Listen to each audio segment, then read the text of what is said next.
मुख्यमंत्री माझी लाडकी बहीण योजना आणि या योजनेच्या संदर्भात आज आपण एक अत्यंत महत्त्वाचा प्रश्न उपस्थित करणार आहोत. हा प्रश्न हजारो महिलांच्या आयुष्याशी संबंधित आहे आणि विशेष म्हणजे हा प्रश्न अजूनही पूर्णपणे सोडवला गेलेला नाही. मित्रांनो, अजूनही अनेक एकल महिला ज्यांना आपण परित्यक्त्या महिला म्हणतो, तसेच ज्या महिलांचे पती किंवा वडील बेपत्ता आहेत, अशा महिलांना आजपर्यंत पोर्टलवर केवायसी करण्याचा पर्याय उपलब्ध झालेला नाही. त्यामुळे त्या महिला पात्र असून देखील त्यांना या योजनेचा लाभ घेता आलेला नाही. म्हणूनच या व्हिडिओच्या माध्यमातून मी सरकारला एक नम्र पण अत्यंत महत्त्वाची विनंती करू इच्छितो. एकल महिलांसाठी केवायसी करण्याचा पर्याय नेमका कधी उपलब्ध करून दिला जाणार आणि खास करून या महिलांकडे सरकार गांभीर्याने लक्ष द्यावे अशी अपेक्षा आहे. आता बघा, अनेक महिलांना केवायसी करता आली नाही कारण त्यांच्यासाठी पोर्टलवर कोणताही योग्य पर्याय उपलब्ध नव्हता. म्हणजे त्या महिला पात्र होत्या पण तांत्रिक कारणांमुळे त्यांना अर्ज पूर्ण करता आला नाही. हा मुद्दा खूप गंभीर आहे. काही लाभार्थी असा प्रश्न विचारू शकतात की, सर, ऑनलाईन केवायसीचा पर्याय तर उपलब्ध होता, पण त्यांनी का केला नाही?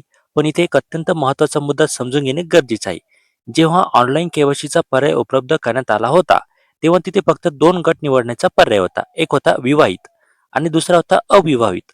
आता तुम्ही स्वतः विचार करा, जर एखादी महिला परित्यक्ता असेल, म्हणजे ती तिच्या पतीपासून 1 वर्ष किंवा त्याहून अधिक काळ वेगळी राहत असेल, पण तिचा अधिकृत घटस्फोट झालेला नसेल, तर ती महिला अविवाहित गट निवडू शकत नाही. कारण ती प्रत्यक्षात विवाहित असते, पण पतीपासून वेगळी राहत असेल दुसरीकडे, तर ती महिला विवाहित गट निवडते. तर त्या गटामध्ये फक्त एकच पर्याय उपलब्ध होता, घटस्फोट. आता परित्यक्त्या महिला घटस्फोटीत नसते, त्यामुळे ती हा पर्याय देखील योग्य प्रकारे निवडू शकत नाही. या ठिकाणी जर इतर असा पर्याय उपलब्ध असता, तर या महिलांनी नक्कीच तो पर्याय निवडला असता आणि आवश्यक कागदपत्रे अंगणवाडी सेविकांकडे जमा केली असती. आता प्रश्न येतो, त्या महिलांनी कोणती कागदपत्रे दिली असती? मित्रांनो, जसे संजय गांधी निराधार योजनेमध्ये परित्यक्त्या असल्याचा पुरावा म्हणून तलाठी आणि ग्रामसेवक यांच्या संयुक्त प्रमाणपत्राचा स्वीकार केला जातो, त्याच पद्धतीने या योजनेत देखील कागदपत्रे स्वीकारली जाऊ शकली असती. पण असा पर्यायच उपलब्ध नसल्यामुळे या महिलांना केवायसी करता आली नाही. यामुळे अनेक महिलांचा जो हप्ता सुरळीत सुरू होता, तो मागील 2 ते 3 महिन्यांपासून बंद पडलेला आहे. जानेवारी महिन्याचा विचार केला तर काही महिलांना 3 महिन्यांपासून लाभ मिळालेला नाही. ही बाब निश्चितच चिंताजनक आहे. आता इथे एक महत्त्वाचा प्रश्न उभा राहतो. हा मुद्दा सरकारच्या लक्षात आला की नाही आला, पण अजून त्यावर योग्य निर्णय जो आहे ना, हा घेतला गेला नाही. कारण मुख्यमंत्री माझी लाडकी बहीण योजना ही महिलांसाठी अत्यंत महत्त्वाची आणि लाभदायक योजना आहे. सरकारने या योजनेला नेहमीच सकारात्मक पद्धतीने हाताळली आहे.